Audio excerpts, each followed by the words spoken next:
నమో వెంకటేశాయ నమః. నా వీడియో చూస్తుండగా మీ చాలా మందికి అర్థమైపోయి ఉంటుంది ఇది 7వ వారం అని చెప్పేసి.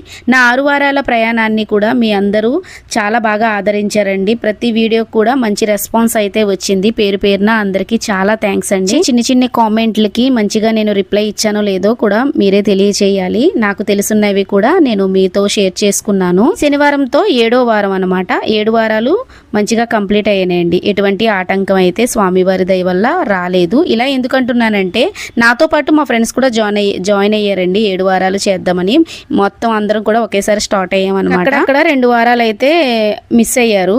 నేను ఎక్కడ మిస్ అవ్వలేదండి. స్వామివారి దయ నన్నే నడిపించినట్టుగా నేనైతే 7 వారాలు ఎక్కడ ఆగకుండా కంప్లీట్ అయినాయి.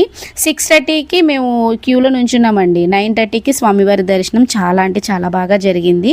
ఇంకా వచ్చే వారం రానని చెప్పేసి చిన్న ఫీలింగ్ అయితే వచ్చిందనమాట. అయితే అష్టోత్తర పూజ కోసం ఎదురు చూడాలి. అష్టోత్తర పూజ అనేది కూడా ఈ నెలలోనే మాకు 28న వచ్చింది. 28నే వచ్చింది.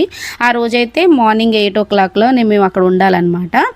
సో ఇదేనండి ఇవాళ వీడియో. మీరు కూడా శనివారాలు స్టార్ట్ చేసినట్లయితే వాడపల్లికి ఏమైనా డౌట్లు ఉన్నా నాకు తెలియచేయండి. నాకు తెలుసున్నవి వారాలు కూడా అష్టోత్తర పూజ దగ్గర నుంచి మొత్తం క్లారిటీ అనేది నేను తెలుసుకున్నాను. మీరు అక్కడికి వెళ్ళిన తర్వాత ఎటువంటి ట్రబుల్ పడకుండా నాకు చిన్న కామెంట్ పెట్టండి.